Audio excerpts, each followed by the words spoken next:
Welcome to CY. For those of you who might say it's your first time here, we want to extend a special welcome to you. We know you could be a lot of places on a Sunday night, but you chose to be here at CY, and so we say thank you. Look to the person next to you, say neighbor.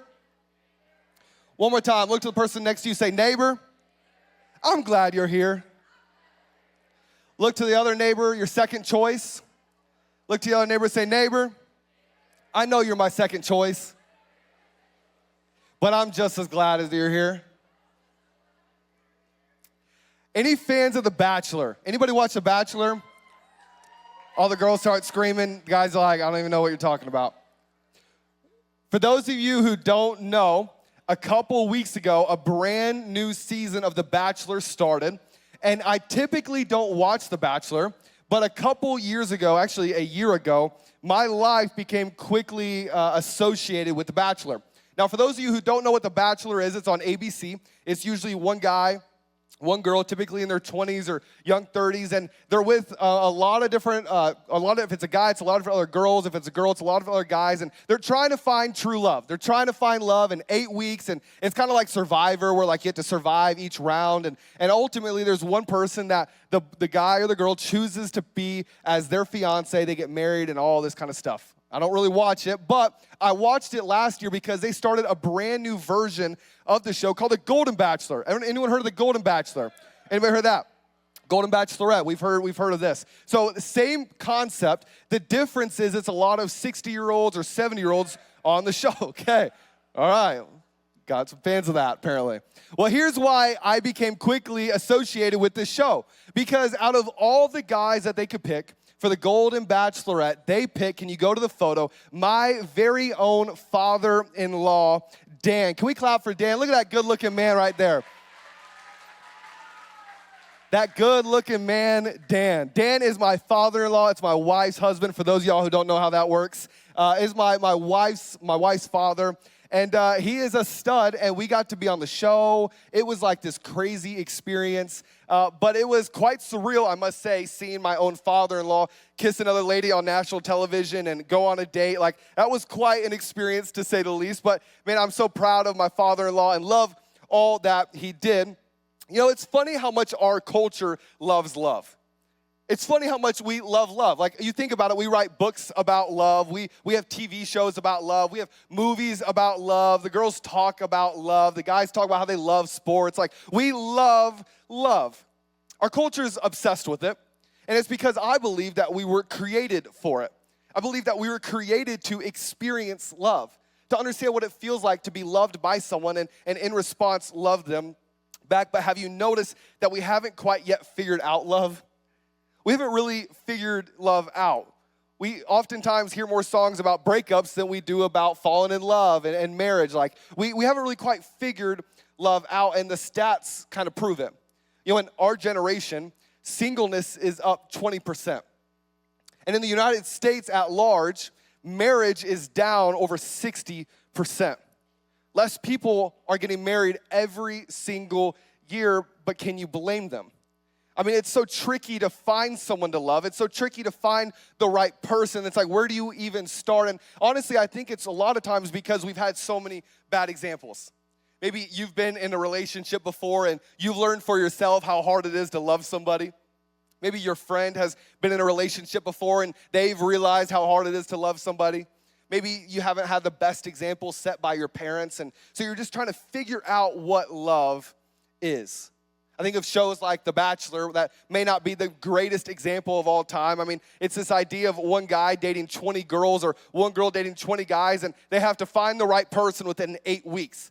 Like, that's the example that our culture has set for what it means to fall in love. What you notice is oftentimes it's rushed. It's rushed. You got to fall in love fast. You got to get married fast. Like, you had to date fast. You have to cross boundaries fast. Everything about it is rushed, but what I want to teach tonight is that oftentimes if you date rushed, you're going to end up crushed, okay? If you don't hear anything else tonight, I want you to hear this, that if you date rushed, you're going to end up crushed. But how do we how do we take things slow and steady in a culture and in a world that demands everything to be fast? Have you ever noticed that you're not the most patient person in the world?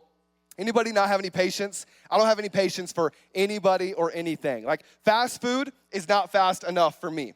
Amazon next day delivery is not fast enough for me. Netflix never loads fast enough for me. You might feel the same way because that's how most all of us feel. And for a lot of us, we never fall in love fast enough either. So how do we date in a world where we want to live fast? How do we find the love that we're looking for?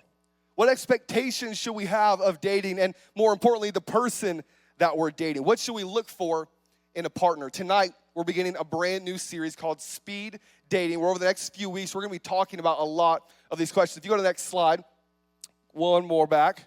There we go. We're gonna be talking about these topics throughout the next few weeks. So tonight, we're talking about taking things slow and steady. Next week, we're talking about picking a partner. Week 3, we're talking about the elephant in the room. We're talking about engaged to be married, and we're talking about dating Delilah. But tonight, I want to start in Matthew chapter 7. How many of you have a print Bible? Raise it in the air. Anybody got a print Bible? Come on. Let's go. Okay, we're opening up to Matthew chapter 7. Now, if you're here, you don't have a print Bible, I know you have a phone. So if it's charged, you can tap your way to Matthew chapter 7. Now, let me give you a little bit of context as to where we're picking up. We're obviously 7 episodes into this thing, so let's see kind of where we're at. Matthew chapter 7, it's the end of one of Jesus' greatest sermons he's ever preached. It's at the very end. It's like the keys player is out. It's, setting the mood. And it's the very end, and Jesus is talking about his kingdom. And hey, he's saying, here's what your life would look like if you built your life on the things that I've told you to do. So you have Matthew chapter 7 open. We're going to start in verse 24, where it says this. Jesus says that anyone who listens to my teaching and follows it is wise. We say this one more time. Anyone who listens to Jesus' teaching and follows it is wise, like a person who builds a house on solid rock. Though the rain comes in torrents and the floodwaters rise and the winds beat against that house, it won't collapse because why? It was built on bedrock. But anyone who hears my teaching and doesn't obey it, the Bible says, is foolish, like a person who builds a house on sand. Because when the rain and the flood come and the winds beat against that house, it will collapse with a mighty crash. Have you ever impulse bought something? Would you raise your hand? You ever impulse bought something?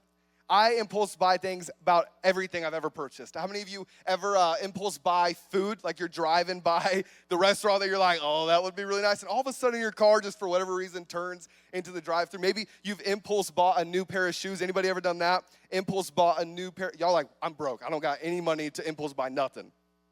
Maybe you've impulsed something, something brand new for your car. I am a terrible impulsive buyer. And I've impulse purchased many things in my life, if you go to the next photo, including my 7-month-old golden retriever, Graham.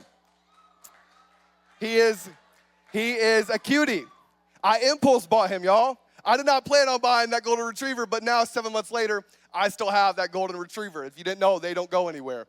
I impulse bought my dog Graham. My wife showed him to me on a Tuesday, and y'all, on that Tuesday, he was living on a farm in the middle of nowhere in Missouri, and on Friday, I picked him up at LAX. That's just how that worked. Why? Because I'm an impulsive buyer. There's such a thrill when it comes to impulsive buying. You see something and you want something. If you want something, you then go buy something. And far too often do we see something, fall for it way too quick, and kind of think it through, and then eventually deal with the consequences of it, like my dog having to go to the vet this weekend, and I have to drop $100 because he has a cough. And I'm like, I didn't even know dogs had a cough. You have to eventually deal with the consequences of it. We see it in shopping, and we see it in our love lives. Have you ever seen one of your friends fall too fast for someone? Oh, I see people looking at each other. Okay. I did not mean for that question to start other conversations. Have you ever seen a friend? I'm sorry, that was really funny. Have you ever seen a friend fall way too fast for someone? Like they see them one time, and after seeing them that one time, they've decided that's the person for them the rest of their life. They've decided in that moment. Maybe your friend, you guys can talk about it later. Maybe your friend goes on one date and comes back home with the title boyfriend or girlfriend, and you're like, what just happened? Maybe your friend comes back a little extra smiley, and you're like, what'd you guys do? And first time hanging out, they kissed. They crossed a boundary. Oh, I still see people looking at each other. I'm talking about someone apparently. All the while, you're thinking to yourself, this isn't going to end well. And just like impulsive buying, we behave the exact same way. You see someone, you want someone. You want someone, and so then you go and get someone. And far too often do we see someone, fall way too quick for them, kind of think it through, and then eventually deal with the consequences of it. What are those consequences? Well, they're not very kind to you. Maybe the person who wooed you over one day is now maybe manipulative to you. Maybe they're not nice to your friends. Maybe they have the same kind of relationship with someone else as they do with you. You see, these are all a result of moving way too fast. And like I said, when you date rushed, you'll end up crushed. So how do we prevent that? How do we prevent that? What can I tell you? It's by taking things slow and steady. Here's why. Because when you date slow and steady, you're able to build a foundation. And just like what Jesus talked about in Matthew chapter 7, what does Jesus say? He says that anyone who listens to my teaching and follows it is wise. Like a person who builds a house on solid rock, though the rain comes in torrents and the flood waters rise and the winds beat against that house, it won't collapse. Why? Because it's built on a firm foundation. Can I ask you, what foundation are your relationships built on? What foundation are your relationships built on? Is it looks? Is it status? Is it pleasure? Is it dependence? Is it insecurity and that person kind of fills that gap for you? What is your relationship built on? Because God says in order to withstand the storms in life that are going to come regardless of your foundation, the storms that are going to come are going to wreck you unless it's built on a firm foundation. You see, most relationships aren't built on a firm foundation. That's why most relationships don't last. And if you do what everyone else does, can I tell you, you're going to get what everyone else gets. What do most people do? Well, they move too fast. And they build on poor foundations that Jesus talks about. So why do they do this? I think it's because of several reasons. Maybe several reasons why it might be easier for you to build a relationship on a poor foundation. The first reason is because it's normal. If you're taking notes, you can write that down. Why is it easier to build on a poor foundation? Because it's normal. You see, it's normal in our culture to rush into love. It's normal in our culture to date quickly. It's normal to fall in love for the wrong reasons. It's normal to experience physical intimacy before marriage. It's normal to have friends with benefits and those benefits don't have titles. It's all normal. But can I tell you what else is normal? Heartbreak, hurt, divorce. Can I tell you what else is normal? Pain, misery, regret. Those are all normal. And if you do what everyone else is going to do, you're going to get what everyone else gets. But it's easier sometimes to build on a poor foundation. Why? Because it's normal. The second reason why you might build a relationship on a poor foundation is because it might cost too much to build one on a solid foundation. Because you see, love will always cost you something. Love will always cost you. It'll cost you your time. It'll cost you your energy. Someone says it'll cost you your money. It'll cost you your money again and again and again. It'll cost you selfishness. See, when you build on a poor foundation, it's all about, hey, what's in it for me? So what can I get? See, it's normal, what?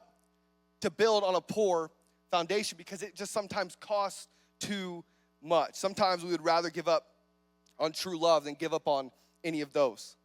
So we date without commitment. We date without titles. We rush into chasing the wrong thing because we don't want it to cost us anything. The third reason why a lot of times we date and we build a relationship on a poor foundation is because it's easier to take shortcuts with a poor foundation. You see, when you don't care what foundation you're building on, it doesn't matter how you do it. You don't need to take your time. You can do whatever, whenever, and you don't really have to think about the consequences. Can I tell you, all of these three things are true for building a building.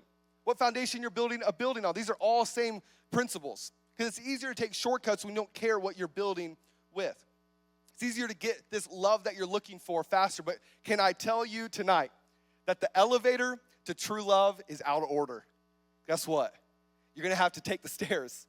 You're going to have to take the stairs one step at a time. You're never going to be able to rush into true love. You're never going to be able to date rushed. Why? Because you will always end up crushed. For so many people, they build on a poor foundation because it's normal, because it's cheaper, because it's easier to take shortcuts. But what does Jesus say in that passage that we just read about? When you build your life, when you build your relationships on a poor foundation, when you build something on the wrong foundation, what does he say? He says that anyone who hears my teaching and doesn't obey it is foolish, like a person who builds a house on sand. When the rains and the floods come and the winds beat against that house, it will collapse with a mighty crash. You see, I don't have to tell you that when we rush into love, we end up crushed because you already know that's true. And when you don't build a relationship on a firm foundation, you always end up paying the consequences. So hopefully you're here and you're to the point now where you're like, hey, how can I build my relationship on a firm foundation? I've seen relationships done the wrong way. How can I go about a relationship in the right way? What does God want me to do with my boyfriend or my girlfriend? How should I date? What should I look for in a spouse? What do I need to do to build my relationships on the firm foundation that Jesus talks about?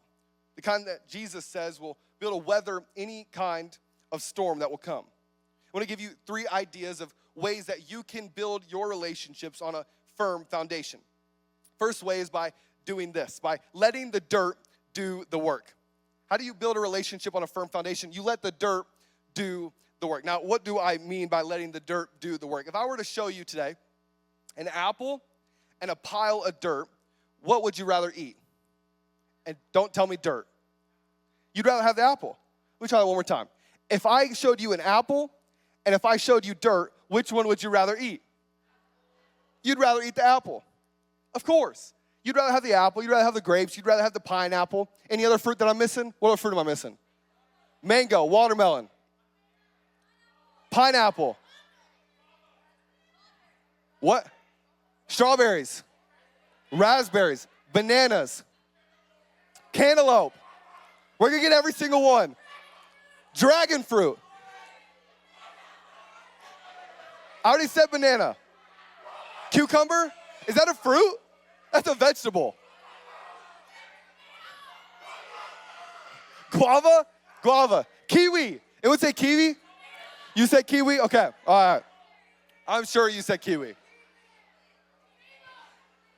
You see, cantaloupe. Thank you. Is tomato fruit? Blueberries. All right.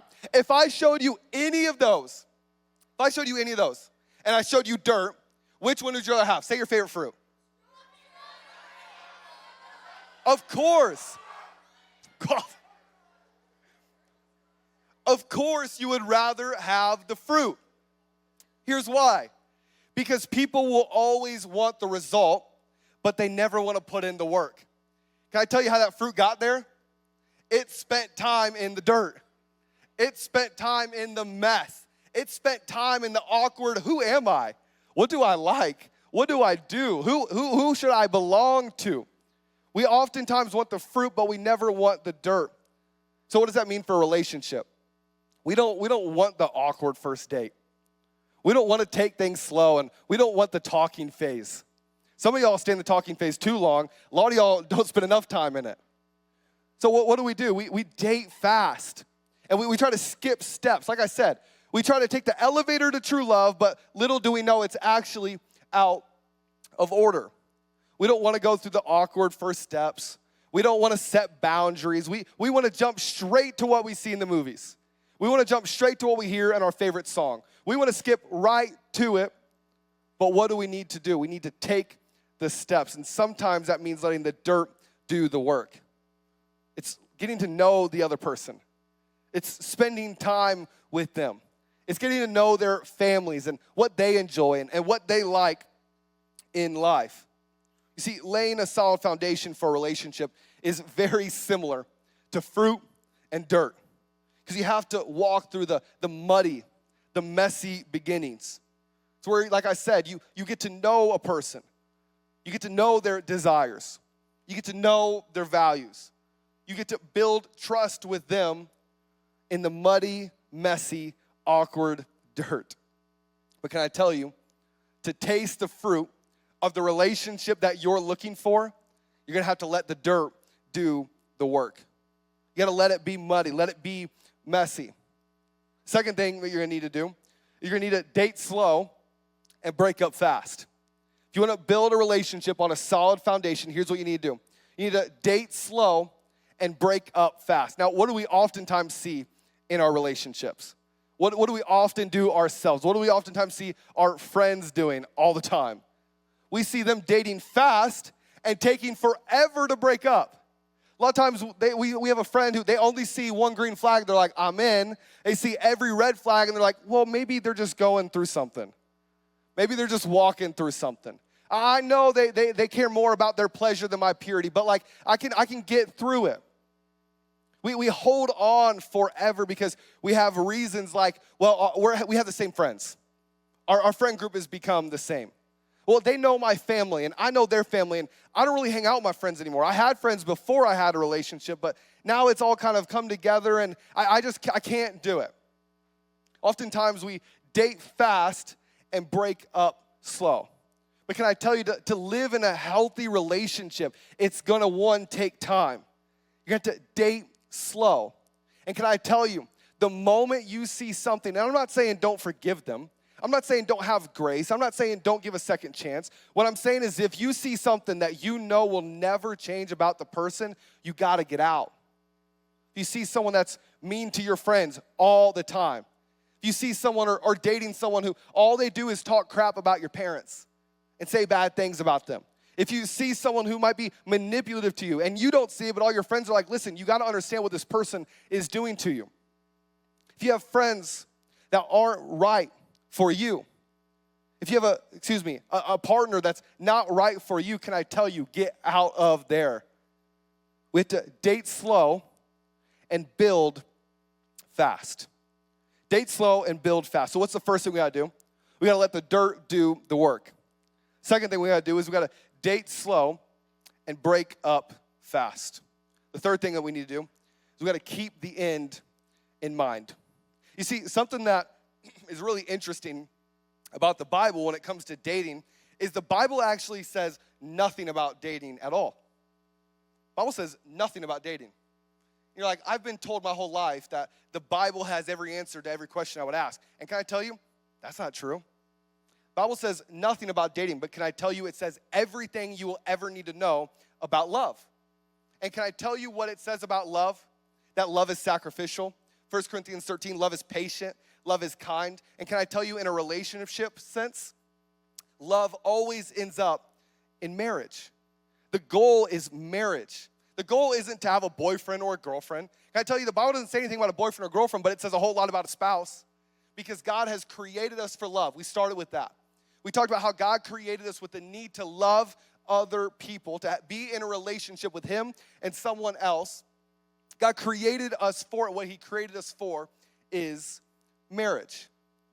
Wouldn't it be crazy if constructors showed up to a building site or a construction site and were like, what should we build today? What should we build today? We were building something else yesterday. What should we build today? Imagine if they showed up, they didn't have any blueprints. They were just like, you guys pick. You guys go for it. You got the materials, like, you'll figure it out. Just go for it. Imagine if builders showed up to a construction site, had no idea where they were going or what they were building. It would be crazy. But how many of us are in a relationship and we don't know where it's going? We don't know where we're taking it. We don't really have a blueprint. We don't really have a guide. We don't really have a step-by-step formula of saying, hey, here's how we're going to date the right way. Here's what God designed us to, here's how God designed us to love each other. Oftentimes, we kind of just show up and hope for the best and end up with the worst.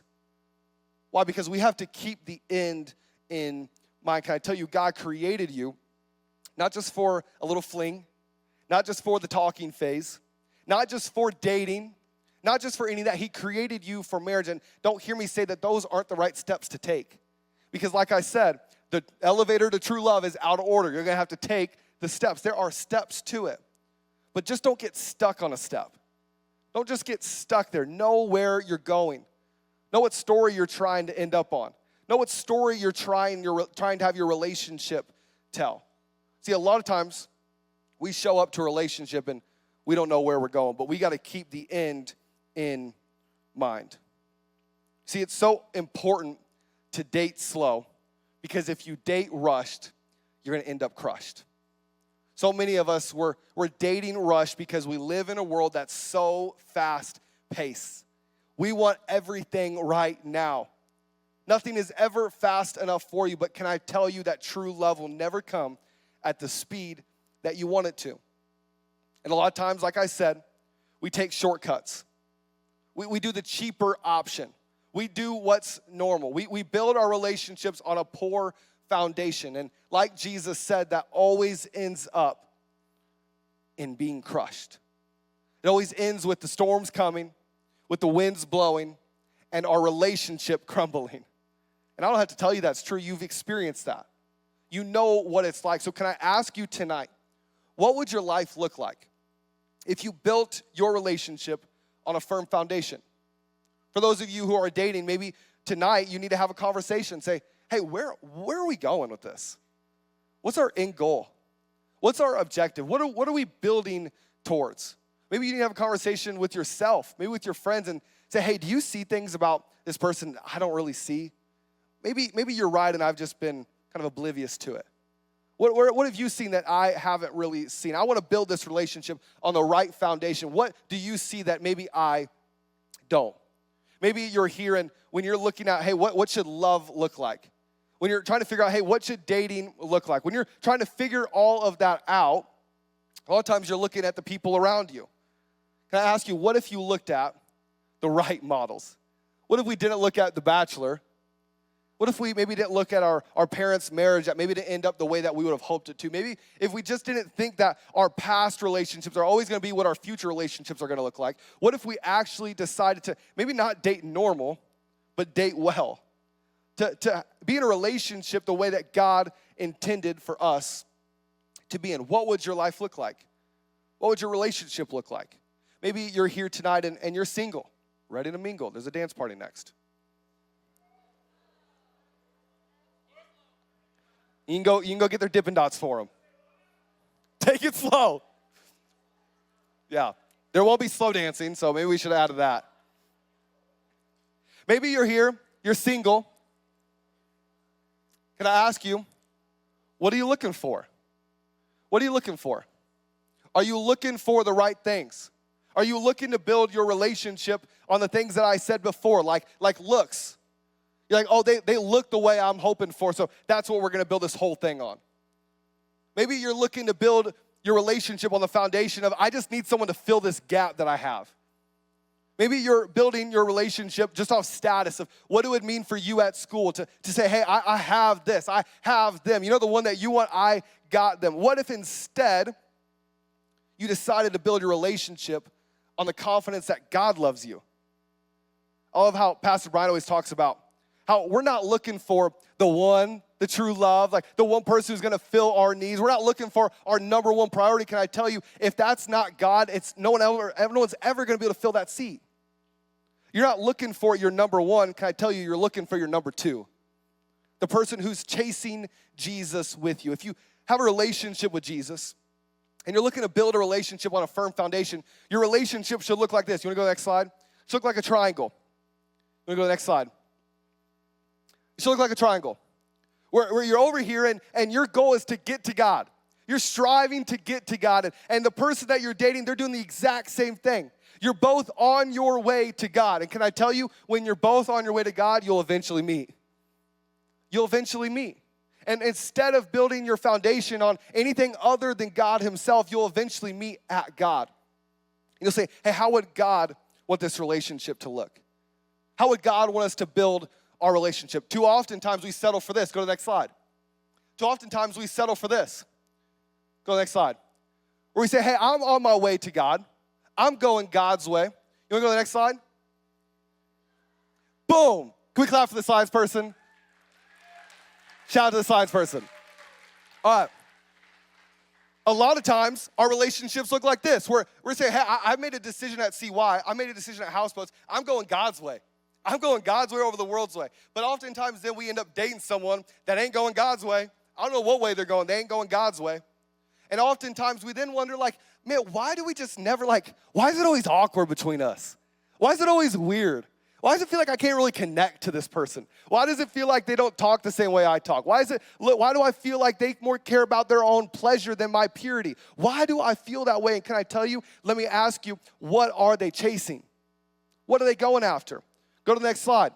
Because if it doesn't look like this, where they're going to God, can I tell you, it'll never be the relationship that you're hoping for it to be. It just won't.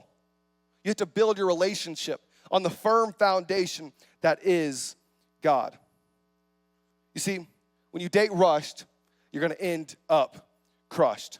Because when you date fast, you build your relationship on a poor foundation. Your foundation is important in relationships, but it's also important in your life. And so I want to ask you the question, what have you built your life on? What have you built your life on? Has it been your performance on your sports team? Has it been relationships? Has your foundation always just been, who am I with? Who am I dating? Who am I talking to? Has that only ever been the thing that brings you significance? Maybe you're here and you're like, I don't really know what I've been building my foundation on. Here's the test. What do you say about yourself that brings value to you? When someone say, hey, tell me about you, what do you say? You say, oh, I like sports, I play on this team, or I'm really good at school, I love school, or hey, I'm going to this college, or I do this, or I'm with these friends, or I'm with this person. The person that you always, the thing that you always talk about when you're trying to tell someone else that you have value is the thing you're building your foundation on. What if instead you said, hey, who am I? Oh, I'm someone who I didn't really have life figured out. I didn't really know where I was going. I was kind of hopeless. I didn't really have peace. I was depressed. But then instead of staying there, I met a guy named Jesus. I met a guy named Jesus, and can I tell you, he changed my life forever. For some of you, that's your story, right? Jesus changed your life because you built your life on the foundation of Jesus. You know that passage in Matthew 7, Jesus says that when the storms come, a lot of times we have this idea that when we begin a relationship with Jesus that all the problems of the world are going to go away. And then when the storms come, when the floods rise, when the wind blows, we're like, God, what happened to our agreement? Can I tell you that's never been what you signed up for? But what you did sign up for is that no matter what storm you're going to go through, you know that your foundation is there. You know that if you've built your life on Jesus, it's not your battle to win. It's God's battle to fight. But some of you here, you haven't built your foundation on Jesus. And so you live a life that's anxious, that's worried. You live a life that's scared. You live a life where you just feel like you have to measure up. You feel like you have to be enough for someone or something. And can I tell you, when you have a relationship with Jesus, you don't have to live that life anymore. Some of you have made the decision to go God's way or the world's way, but some of you have not. You've been around church. You've been around God. The friend that brought you tonight has told you about church, but you've kind of always just been around it. You don't really know of it. Any Chiefs fans in the house? I'm still a Chiefs fan. I'm still a Chiefs fan. Any Eagles fans in the house? Any Eagles fans in the house? All fake. All fake fans. I love the Chiefs. I love the Chiefs. I love Patrick Mahomes. I loved Travis Kelce and then started dating Taylor Swift. I know a lot about the Chiefs. I know a lot about Travis Kelce. I know a lot about Patrick Mahomes. But I don't know them. I don't really know them. Some of you know a lot about Jesus, but you don't know Jesus. You don't know Jesus. You might be on that graph where you're like, hey, I know God's up there somewhere, but I'm going the other way. Can I ask you, what would your life look like if tonight you made the decision to chase after Jesus? Can I tell you what it would be like? It'd be like a life where you have peace. It'd be like a life where you don't feel like you have to measure up. A lot of us are looking for who are my people? Who do I belong to? Can I tell you, when you have a relationship with Jesus, you don't ask that question because you know you belong to Christ because he saved you. Some of you here, you don't feel like you've done enough. Some of you feel like you've done too much. You said, Ryan, you don't know what I've done. You don't know who I've dated. You don't know what I've done with who I've dated. What I don't want you to do is let your past talk you out of God's future for you. Can I tell you God has a future for you? Can I tell you with God the best is always yet to come? Some of you think you've already peaked. Can I tell you with God there's always more? Some of you are looking for the next chapter in your life. You're looking for hope. Tonight you can find that hope. I want to ask everyone to close their eyes, bow their heads. As we pray, there's nothing special or spiritual about closing your eyes, bowing your heads. It's not about you connecting. That's not how you connect with God. It's just for you to focus. And for you to ask yourself, have I ever decided to go God's way over the world's way? Have I built my life on the foundation that is Jesus? And if you haven't, tonight would you make the decision to go God's way over the world's way? You can do it tonight by saying a simple prayer. It's not about the words that you say, and it's not even all that you and God have to talk about. It can be just the beginning of the conversation between you and Jesus, where you say, Jesus, I give you my life. If you're here tonight, you want to make a decision to trust Jesus with your life. You say, Jesus, I give you my life. Heavenly Father, I thank you for everyone tonight who is finding hope in you, who has this feeling in their heart like they need to go your way instead of the world's way. They've tasted what the world has to offer, but they've realized it doesn't measure up. It's not enough. And they're searching for more. God, we thank you for every single person deciding to go your way over the world's way. God, we thank you that you offer us another option. God, we thank you that we don't have to live this life where we're at. God, that you love us where we're at, but you love us too much just to keep us there. And God, that you always have more for us. Jesus, we love you. We thank you for who you are, what you've done in our life. It's in Jesus' name we pray. All God's people said, amen. Can we clap for everyone making a decision to trust Jesus with their life?